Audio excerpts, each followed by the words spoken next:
Hello dear students, this is science assignment number 7. We are reading chapter number 8, clothes we wear. So please come to page number 83. Care of clothes. So how can we take care of our clothes? First is washing. We should wear clean clothes. Clothes should be washed using a good detergent or soap. This helps in easy removal of dust, stains and germs. So clothes हमें clean ही पहनने चाहिए, उनको अच्छे detergent और soap से clean करना चाहिए और इससे डस्ट, स्टेन्स और जर्म्स रिमूव हो जाते हैं. Protection from insects. Certain insects like moths and silver fish can attack clothes. So कई ऐसे इंसेक्ट्स होते हैं जो क्लोथ्स को हार्म कर सकते हैं. In order to prevent clothes from such insects, clothes can be stored using naphthalene balls and neem leaves. So clothes को बचाने के लिए उनको नेप्थलीन बॉल्स और नीम लीव्स के साथ स्टोर करना चाहिए, इससे इंसेक्ट्स उनके पास नहीं आएंगे. Dry cleaning. Woollen and silk clothes should not be clean using soap and water as it can harm the fibre. So जो वुलन और सिल्क के क्लोथ्स होते हैं उनको सोप और वाटर से नहीं क्लीन करना चाहिए क्योंकि वो उनके फाइबर के लिए ठीक नहीं होता. These clothes should be dry cleaned after use. और इनको ड्राई क्लीन करना चाहिए. Clothes in our everyday life. The choice of clothes we wear depends on various factors. So what are those factors? First is climatical conditions. In places where it is very hot, people usually wear cotton clothes. Cotton clothes allow air to pass through them and can also absorb water. So hot conditions यहाँ पे होती हैं, वहाँ पे लोग cotton के material से बने हुए क्लोथ्स को वेयर करते हैं. क्यों? क्योंकि वो एयर को पास होने देता है और वाटर को भी ऑब्जॉर्ब कर लेते हैं. Light coloured clothes are preferred in hot weather as light colours absorb less heat. So जो लाइट कलर क्लोथ्स होते हैं वो हॉट वेदर में प्रेफर किए जाते हैं क्योंकि वो हीट को कम ऑब्जॉर्ब करते हैं. On the other hand dark coloured clothes absorb more heat. जबकि जो डार्क कलर्ड क्लोथ्स होते हैं वो ज़्यादा हीट को ऑब्जॉर्ब करते हैं. Thus light colours keep us cool. So इसीलिए जो लाइट कलर क्लोथ्स होते हैं क्योंकि वो लेस हीट को ऑब्जॉर्ब करेंगे इसलिए हम कूल रहेंगे. In cold places people mostly wear woollen clothes as they keep our body warm while trapping air.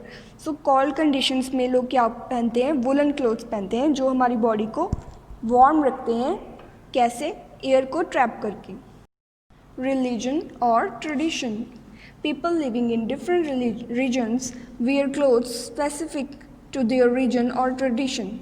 So अलग अलग जगह पे लोग अलग अलग तरह के क्लोथ्स को पहनते हैं according to their region and traditions. For example, people in Kerala wear keli और kali mundu. So केरला के लोग केली और कली मुंडू पहनते हैं as their traditional dress. And people of Kashmir wear pheran. जबकि जो कश्मीर के लोग होते हैं वो फ़िरान पहनते हैं. You can see it here. Kerala के लोग ऐसे ड्रेसेस पहनेंगे, असम के लोग ऐसी ड्रेसेस पहनते हैं और कश्मीर के लोग ऐसी ड्रेसेस पहनते हैं. कश्मीर की जो ड्रेसेस होती हैं, ट्रेडिशनल ड्रेसेस होती हैं, उनको हम फ़िरान बोलते हैं और केरला की ट्रेडिशनल ड्रेसेस को हम केली और कली मुंडू बोलते हैं. Even around the world people wear dresses according to their tradition. So पूरी दुनिया में ही लोग क्लोथ्स को अपनी ट्रेडिशन के हिसाब से पहनते हैं. For example, people in Scotland wear kilt. Scotland के लोग किल्ट पहनते हैं as their traditional dress. In Japan women wear the kimono. और जापान में विमेन किमोनो पहनती हैं. So this is a kimono, a Japanese women wearing a kimono and a Scottish man wearing a kilt. Dear students, please open the written assignment sent to you today. So we will discuss the short answer questions. The first question is, define synthetic fibers.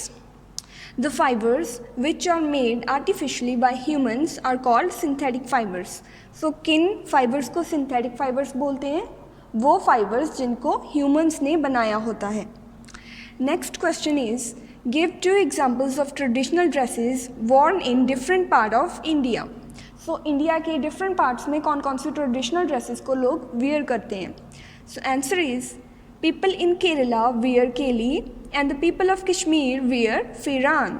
सो बस इतना ही लिखना है आपको कि केरला के लोग केली पहनते हैं और कश्मीर के लोग फिरान को पहनते हैं। Third question is what kind of materials protect us from rain. So answer is waterproof materials protect us from rain, क्योंकि रेन से हमें वाटरप्रूफ मटेरियल्स प्रोटेक्ट करते हैं जैसे कि रेनकोट और umbrella. Fourth question is how can we protect clothes from insects. So answer is we can protect clothes from insects using naphthalene balls and neem leaves. So clothes को insects से बचाने के लिए clothes को naphthalene balls और neem leaves के साथ store करके रख सकते हैं, इससे insects उनके पास नहीं आएंगे। Fifth question is give reason. It was a hot sunny day. Rohan wore a woolen shirt and began to sweat. So इसका reason आपको बताना है कि रोहन ने वुलन शर्ट पहनी हुई थी एक हॉट सनी डे पे और वो स्वेट करने लगा। सो क्या रीज़न है इसका? Answer is Rohan began to sweat because he was wearing woollen shirt which keep our body warm by trapping air. So हमने पढ़ा है कि जो वुलन शर्ट होती है it keeps our body warm by trapping air, ये एयर को trap करके हमारी बॉडी को वार्म रखती है। सो वो तो एक हॉट सनी डे भी था और उसने वुलन शर्ट भी पहन ली थी, इसीलिए वो स्वेट करने लगा।